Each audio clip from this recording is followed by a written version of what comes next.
While Malaysia's palace says that Prime Minister Muhyiddin Yassin has offered his resignation but will remain as caretaker Prime Minister. He lost his majority in Parliament. It comes after Science Minister Kerry Jamaluddin said the cabinet had resigned earlier today. Ryan Meltzer has more from Kuala Lumpur.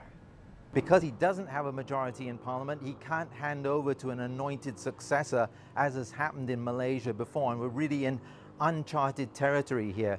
He clearly lost his majority when 15 members of Parliament from the biggest component party in his coalition, UMNO, withdrew their support, formally withdrew their support for him.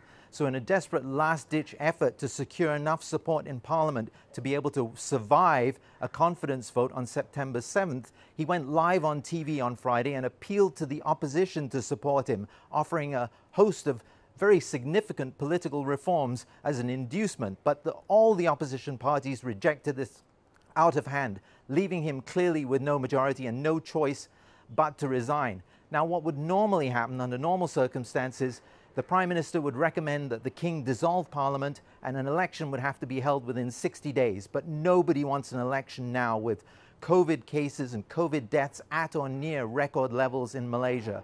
So what are the other options? Possibly the King could reappoint Muhyiddin as an interim Prime Minister if that's permitted under the Constitution, or Muhyiddin might suggest one of his cabinet colleagues whom he believes has majority support, or any number of other MPs could come forward or be put forward by their parties and then try to convince the King that they have the majority support. But what is clear is that Malaysia can ill afford this now, with being in the midst of the most serious wave of COVID-19, ramping up a quite impressive vaccination program. This is a significant blow to Malaysia's efforts to combat the pandemic and also try to return the economy to some kind of health as well.